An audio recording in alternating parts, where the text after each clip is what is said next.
ये क्या बकवास कर रही हो तुम? आहान मेरे पति हैं, शनाया ने चिल्लाते हुए कहा। इधर आहान का दिमाग काम नहीं कर रहा था। आहान को किसी और लड़की के साथ देखकर शनाया का गुस्सा 7वें आसमान पर था।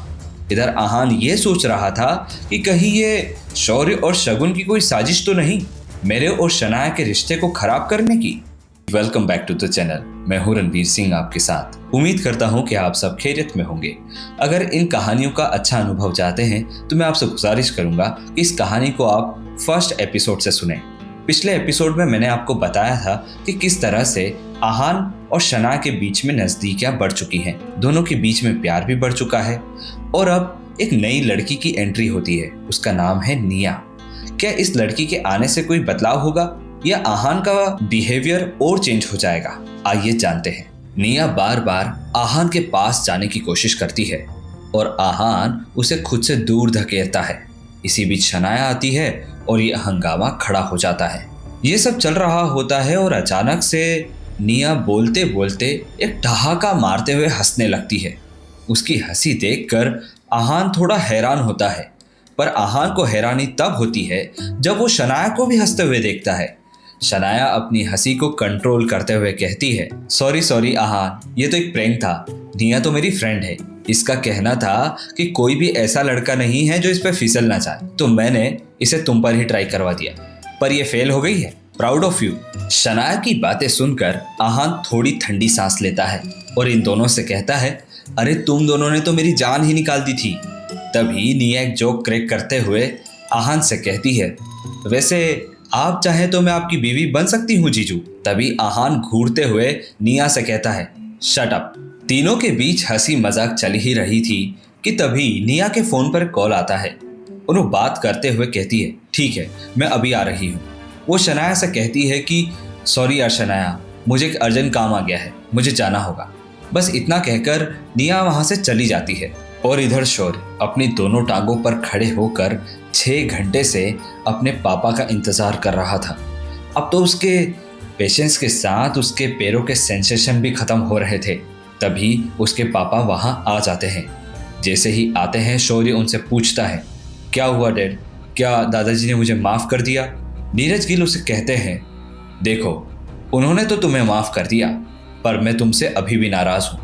तुम्हें ये सलूक दादाजी के साथ नहीं करना था। वो घर के बड़े हैं और उनके डिसीजंस मायने रखते हैं। शौर्य उनसे तहे दिल से माफ़ी मांगता है और कहता है, पापा मुझे माफ़ कर दीजिए, मैं अगली बार ऐसी गलती नहीं करूँगा। नीरज गिल अपने बेटे को समझाते हुए कहते हैं, देखो प्रोजेक्ट की चिंता तो तुम छोड़ दो, वो तो सब हो जाएगा, पर कल दादाजी मनाली जा रहे हैं, तो याद रहे मनाली जाने से पहले हमें उनसे मिलने जाना है। अपने पापा की ये बात सुनकर इस बात के पीछे का राज जान जाता है और मुस्कुराते हुए वहां से चला जाता है।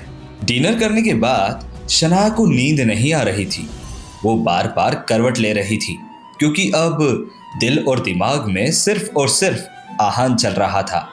शनाया के न जाने क्या मन में आता है और वो उठकर आहान के रूम की तरफ चली जाती है। जैसे ही आहान दरवाजा खोलता है शनाया उसके सामने खड़ी होती है। शनाया ने एक बहुत अच्छी नाइट ड्रेस पहन रखी थी। शनाया को यूं देखकर आहान थोड़ा कंफ्यूज होता है और हैरान भी रह जाता है। वो शनाया से पूछता है, क्या हुआ शनाया, आपको कुछ काम था क्या? आहान के इतने सवाल करते ही शनाया पूरी तरह से ब्लैंक हो जाती है। उसे कुछ समझ में नहीं आता। वो इधर उधर देखने लगती है। फिर आहान उससे फिर पूछता है, क्या हुआ, आपको कुछ चाहिए था? आहान से नजरें चुराते हुए शनाया इधर उधर देखती है और फिर कहती है, वो मेरे रूम की लाइट खराब हो गई है। आहान के सामने शनाया बहाना बनाते हुए कहती है। शनाया की बात सुनकर आहान कहता है, ठीक है मैं ठीक कर देता हूँ। इतना कहते ही आहान दरवाजे की तरफ बढ़ा ही था कि शनाया ने उसका रास्ता रोक लिया और वो कहती है, नहीं कोई ज़रूरत नहीं है, क्या मैं यहाँ नहीं सो सकती? तो आहान उसे बड़ी नादानी तरीके से जवाब देता है, ठीक है आप यहाँ सो जाइए, मैं आपके कमरे में जाकर सो जाता हूँ। आहान फिर जाने लगता है और शनाया मन में सोचती है, क्या आहान इतना नादान है कि वो मेरी बातों को नहीं समझ पा रहा? वो आहान को जाते हुए रोकती है और कहती है, रहने दीजिए, मैं ही जाकर सो जाती हूँ अपने रूम में, वैसे भी रात को लाइट का क्या ही काम है। वो आहान को नज़रअंदाज करते हुए वहाँ से चली जाती है। शनाया फिर सोने के लिए जाती है और फिर उसे नींद नहीं आती। अब वो सोचने लगती है और वो खुद से कहती है, मैं दुनिया की सबसे बड़ी बेवकूफ़ लड़की हूँ। अरे क्या ज़रूरत थी उस आहान के रूम में जाने की। अब तो इतनी शर्म आ रही है कि सोच सोच कर नींद भी नहीं आ रही। पता नहीं क्या सोचकर मैं उसके रूम में चली गई थी। जैसे ही रात ढलती है और सुबह होती है, आहान और शनाया ऑफिस पहुंच जाते हैं। आहान शनाया के पूरे ऑफिस को अरेंज करता है और सब कुछ शनाया को प्रिपेयर कर देता है। आहान भी अपने ऑफिस के लिए निकल ही रहा था कि तभी एक लड़की की आवाज़ आती है, हट जाओ सामने से। आहान जैसे ही आवाज़ को सुनकर हैरानी से देखता है तो वो लड़की कोई और नहीं, शगुन होती है। शगुन आहान को ताना मारते हुए कहती है, अरे आहान, आज तुम्हारे पास वो फरारी स्पोर्ट कार नहीं है? क्या हुआ? क्या रेंट के पैसे खत्म हो गए? मुझे तो लगा था कि तुम शनाया को उसी कार से ड्रॉप करने आओगे और उसी कार से लेकर के जाओगे। आहान फिर भी थोड़ा शांत मिजाज का है, पर शनाया से ये सब कुछ सहन नहीं हुआ और वैसे भी वो अपने दिन की शुरुआत इन घिसे पीटे डायलॉग से नहीं करना चाहती थी। वो शगुन का मुंह बंद करवाते हुए कहती है, शगुन, क्या तुम यहाँ से धक्का खाकर जाना पसंद करोगी? मुझे अच्छे से याद है कि मैंने किस तरह से तुम्हें और शौर्य को घर से बाहर निकाला था। शनाया की बातें सुनकर शगुन के चेहरे का रंग उड़ गया, मानो शनाया ने उसकी दुखती नस को ही पकड़ लिया था। शगुन के सामने उस दिन का सीन आंखों में आ गया था जब शनाया ने शौर्य और शगुन को घर से बाहर निकाला था। शगुन ने भी शनाया पर हमला करते हुए कहा, अच्छा तो तुम स्प्रिंग कॉर्पोरेशन वाले डील को लेकर इतना उछल रही हो ना?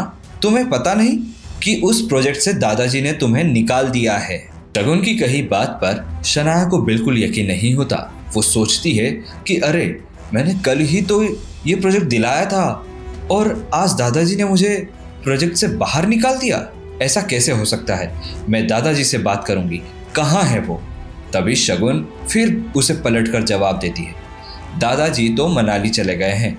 उन्होंने कहा है कि वो कुछ आराम चाहते हैं। और इतने में ही शौर्य वहाँ आ जाता है और बड़ी ही अकड़ के साथ कहता है, और अब तुम भी आराम करो, इस प्रोजेक्ट को मैं संभाल लूँगा।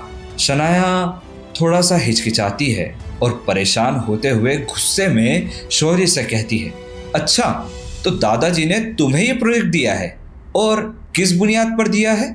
शनाया को प्रोजेक्ट से बाहर करने की बात सुनकर शनाया को जरूर शौक लगा, पर आहान को पहले से पता था कि शौर्य और उसके पिताजी नीरज गिल किसी भी हद तक जा सकते हैं इस प्रोजेक्ट को हासिल करने के लिए। जब शनाया गुस्से में ये पूछती है कि किस बुनियाद पर तुम्हें ये प्रोजेक्ट मिला है, तो शौर्य और अकड़ कर कहता है, किस बुनियाद पर? अगर तुम्हें याद ना हो शनाया गिल, तो मैं तुम्हें बता दूं कि मैं गिल खानदान का एक लौता वारिस हूँ, एक लौता। और क्या ये रीज़न काफ़ी नहीं है? जब शौर्य शनाया से इतना अकड़ में बात कर रहा था तो आहान उसे घूर रहा था। शौर्य ताना मारते हुए आहान से कहता है, तो मिस्टर आहान, क्या तुम्हें पता है कि तुम्हारी इस खूबसूरत बीवी ने किस तरह से वो स्प्रिंग वुड वाली डील करवाई है?